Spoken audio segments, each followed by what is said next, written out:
Hello everyone, मैं हूं बलराम और आज हम डिस्कस करेंगे why do we need to expand formal sources of credit in India. इसके बारे में ये क्वेश्चन काफ़ी इंपॉर्टेंट है। इस क्वेश्चन का आंसर किस तरह लिखना मैं आपको बता दूंगा, उससे पहले समझ लेते हैं इस क्वेश्चन के बारे में।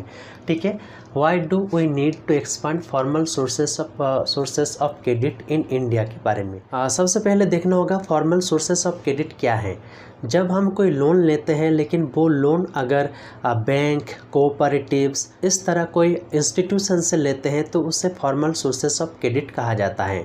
ठीक है, जो कि आरबीआई के अंडर में होता है, यानी कि आरबीआई के सुपरविजन में वो काम करता है, जिससे लोन का जो इंटरेस्ट रेट है वो कम होता है, क्योंकि रीपे के समय बहुत आसान होता है। और इसका एक फॉर्मेलिटीज़ होने की वजह से टर्म्स ऑफ क्रेडिट फॉलो होता है, कोलेटरल देखा जाता है और प्रॉपर इंटरेस्ट रेट उसके ऊपर दिया जाता है। ठीक है, प्रॉपर इंटरेस्ट रेट में हमें लोन मिलता है, इसलिए formal sources of credit importance है और इसलिए इस क्रेडिट का ज़्यादा से ज़्यादा दूर दूर तक फैलना चाहिए, यानी कि पूरे भारत में इसका एक्सपेंड होना चाहिए। अब हमें देखना होगा इसका एक्सपेंड क्यों ज़्यादा से ज़्यादा होना चाहिए। देखिए, सबसे पहले हमारा जो भारत है देश, ये बहुत बड़ा देश है।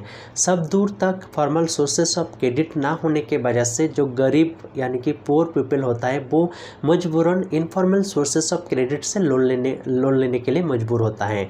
जैसे कि वो कोई अचानक से बीमार पड़ गए या कोई उनका ज़रूरत है तो वो मनी लेंडर्स, फ्रेंड्स, ट्रेडर्स के पास चले जाते हैं और वहाँ से वो लोन लेते हैं। लेकिन वो लोन का जो इंटरेस्ट रेट है बहुत ज़्यादा होने की वजह से उनको रीपेमेंट के समय बहुत ज़्यादा प्रॉब्लम हो जाता है।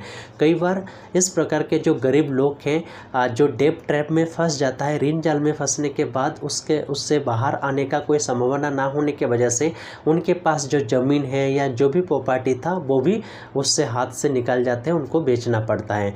तो इसलिए फॉर्मल सोर्सेस ऑफ क्रेडिट का ज़्यादा से ज़्यादा विस्तार होना चाहिए, क्योंकि इससे क्या होगा, अगर कोई गरीब व्यक्ति वो अगर चाहे तो बीज खरीद सकते हैं, अपना कृषि कार्य के लिए वो सामान खरीद सकता है, पेस्टिसाइड, इंसेक्टिसाइड वो खरीद सकता है। इसके अलावा छोटे व्यापारी जो हैं या जो छोटे स्टार्टअप लगाना चाहते हैं या छोटा कारखाना वो इस्टेब्लिश करना चाहते हैं खुद के बल पर, इसलिए भी उनको लोन का ज़रूरत होता है। उनको अगर फॉर्मल सोर्सेस ऑफ क्रेडिट से आसानी से लोन मिल जाए, उसका चीप रेट होने की वजह से उनको रीपेमेंट करने में कोई दिक्कत नहीं होती है। इस तरह वो अपना बिजनेस कभी खड़ा कर पाएंगे और बिजनेस खड़ा होने के बाद वो रीपेमेंट भी आसानी से कर सकते हैं। लेकिन वही मनी लेंडर्स के अगर थ्रू लोन अगर मिले तो वो रीपे करना कई बार मुश्किल होता है और कई बार क्या होता है, रीपे का पॉलिसी बहुत ट्रांसपेरेंसी ना होने की वजह से कई बार उनको और ज़्यादा नुकसान हो जाता है। इसलिए फॉर्मल सोर्सेस ऑफ क्रेडिट का विस्तार ज़्यादा से ज़्यादा होना चाहिए। मेनली जो गरीब इंसान है जिनके पास कोलेटरल नहीं होता है वो फॉर्मल सोर्सेस ऑफ क्रेडिट के थ्रू लोन नहीं ले पाते, इसलिए कई बार क्या होता है, उनको मजबूरन मनी लेंडर्स या इनफॉर्मल सोर्सेस ऑफ क्रेडिट की ओर जाना होता है। लेकिन अगर ज़्यादा से ज़्यादा बैंक या फॉर्मल सोर्सेस ऑफ क्रेडिट का विस्तार होगा तो सेल्फ हेल्प ग्रुप के थ्रू उनको आसानी से कोलेटरल के बगैर लोन मिल सकता है। तो इस तरह हमें देखने को मिलता है बिजनेस के पर्पस में, ट्रेड के पर्पस में या अपना छोटे कारखाना लगाने का पर्पस में या कृषि कार्य के लिए फॉर्मल सोर्सेस ऑफ क्रेडिट अगर ज़्यादा से ज़्यादा विस्तार हो या हर जगह में अवेलेबल हो तो गरीब यानी कि पुअर पीपल को बेनिफिट मिलता है। इसलिए फॉर्मल सोर्सेस ऑफ क्रेडिट का ज़्यादा से ज़्यादा विस्तार होना चाहिए। इस क्वेश्चन का आंसर किस तरह टू दी पॉइंट लिखना है, आइए हम आपको बताते हैं। Why do we need to expand formal sources of credit in India? There is need to expand formal sources of credit in India because number one, this would lead to higher incomes and many people could then borrow cheaply for a variety of needs. Number two, they could grow crops, do business, set up small scale industries, etc.